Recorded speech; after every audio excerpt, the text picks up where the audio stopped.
I had a question that I would categorize in the social anxiety bracket, although it probably relates to people with all kinds of different anxiety and OCD and other difficulties that impact relationships and depression as well.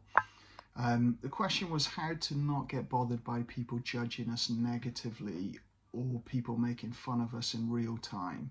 Should I observe my emotional, i.e., inner world in that moment, or should I do engage with people making fun, i.e., outer world, or what exactly can be done in those triggering moments?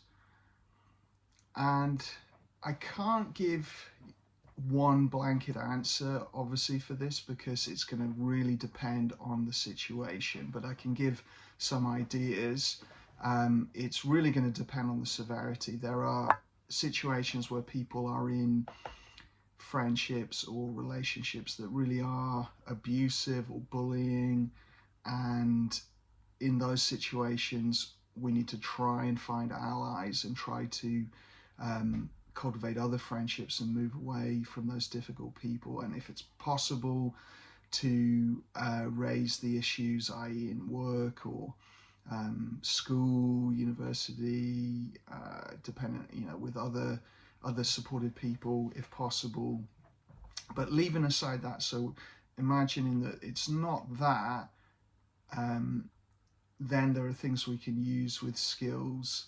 I mean, you use skills in that first example too to help you find the right people and cope with the emotional pain of it and create a life that's more supportive.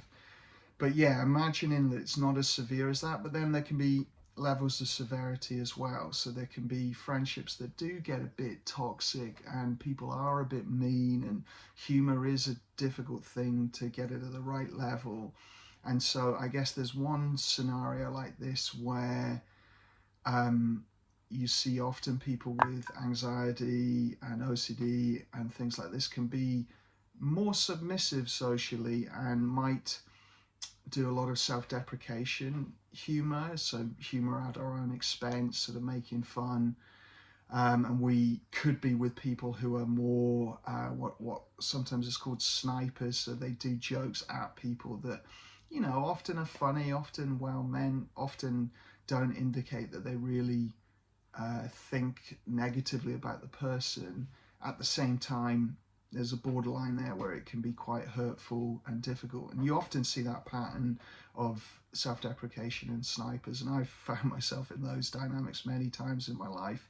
And it's tough. It's difficult because these people often really like you, but they like making jokes at other people's expense.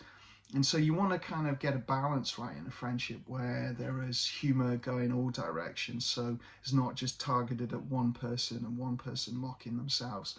So if there's not that dynamic, it could be worth talking that through and, creating some boundaries there.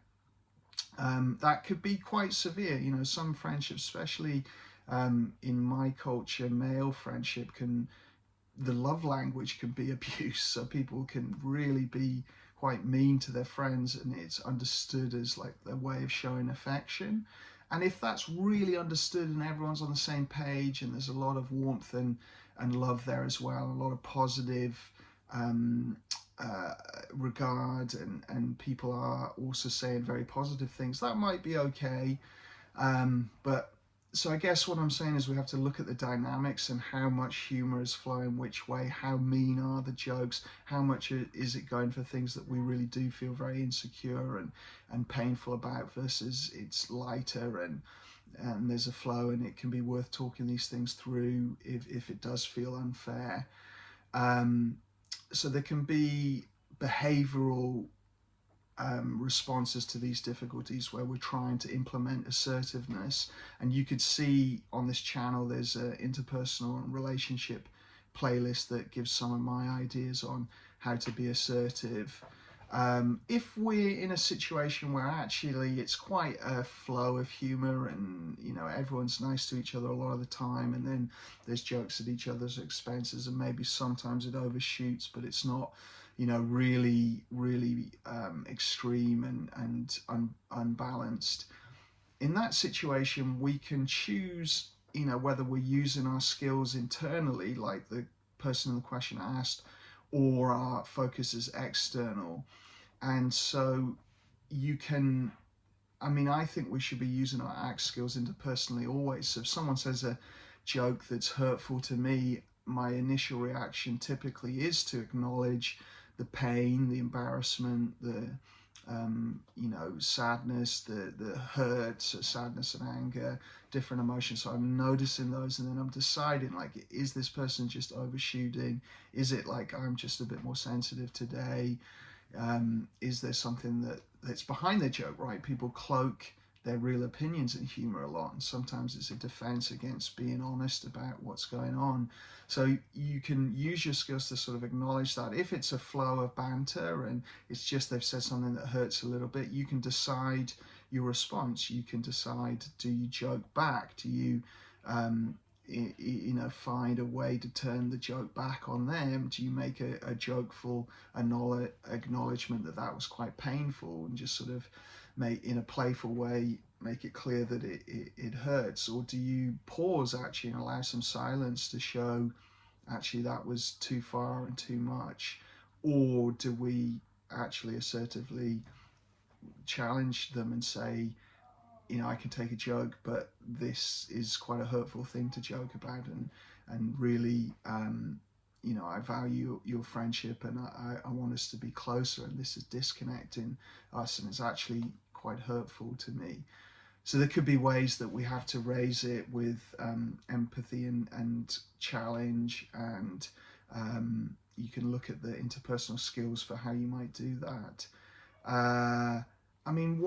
As I said at the beginning, it really depends on the severity. And I had a comment on a social anxiety video once where someone was really saying that sometimes these dynamics really are very toxic, and it's people with other mental health difficulties being cruel. And I think that can be the case. And so everything in this video, we're not talking about those sort of dynamics. Those, I tend to think about using boundaries, seeking support, seeking allies, the things I mentioned earlier. So leaving that aside, we could be using our skills internally. And in the question, it's like, am I focused inwards or outwards? I think of it more like a dance and a flow. So if I feel emotional pain, I acknowledge it, notice it for a moment, notice my thoughts, and then I give my full attention back. And I might give my attention to making fun, as the question said, and being playful and joking. And it's like a dance between the skills.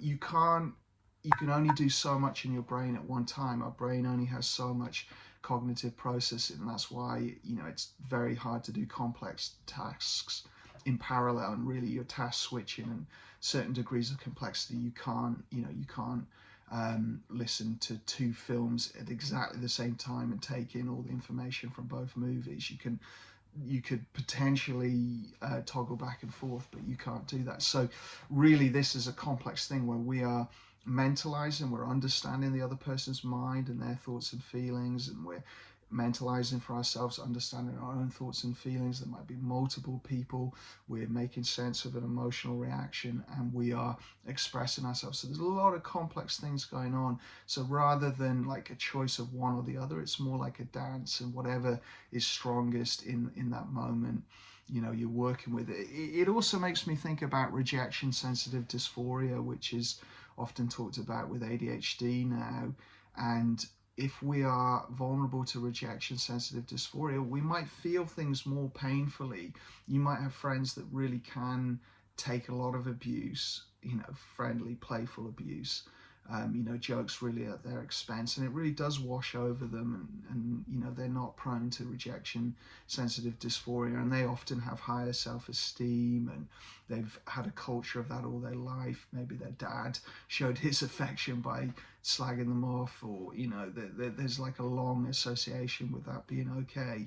But for those of us that maybe have lower self-esteem and things hurt a bit more, that's the place for a lot of compassion. So you have to use your skills and notice that, pain of rejection sensitive dysphoria, choose your response, like not be controlled by that into anger or into stonewalling or criticism, defensiveness, contempt, the riders of the apocalypse that the Gottmans relationship therapists talk about.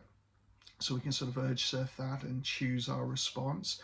But it's hard, this stuff can really hurt, and we have to be careful that it isn't adding to our own self-esteem issues. So we need a lot of self-compassion, and self-deprecation jokes are all good. And personally, I think if you can't self-deprecate, there's some issues there, right? We've all got to be able to take the mick out of ourselves.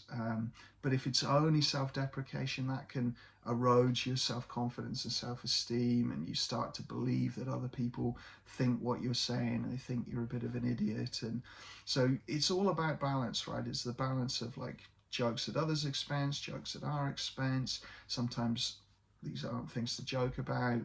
Sometimes assertiveness, something more extreme, boundaries, finding allies, getting away from that friendship and nurturing more supportive, loving, kind relationships. So you might want to have a little think about these dynamics, and from everything I've said here, think about what the response would be that feels most workable for your relationships. So what will connect you and bring you closer to people? Or do you, are there too many jokes at your expense, and you need to demonstrate that and raise that, or nurture other friendships? So you could have a think about it. You can mentally rehearse these sorts of conversations. So you use the mental rehearsal practices on this channel to imagine being in those dynamics and using your skills as the emotion comes up, and deciding whether you joke back, or you use silence, or you redirect, or you assertively raise that something's difficult, or you joke, or sometimes you might self-deprecate, but you might self-deprecate in a way that empowers you a bit. So there are all kinds of ways. You can watch comedians, bantering back and forth and learn, how they manage it. And you'll notice sometimes they really take it all on board and they don't react to any of it. And sometimes they really press back with humor and make it clear that someone can't joke about something, or they redirect, and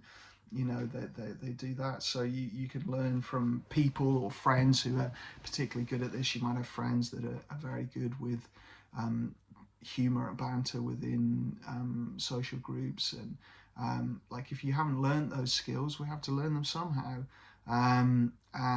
But main thing is self-compassion, and not letting this stuff erode your sense of self and self-esteem.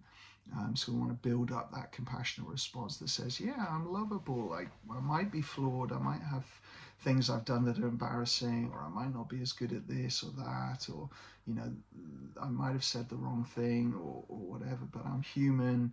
I'm worthy of compassion. And if these people like me and it's coming from that place, great.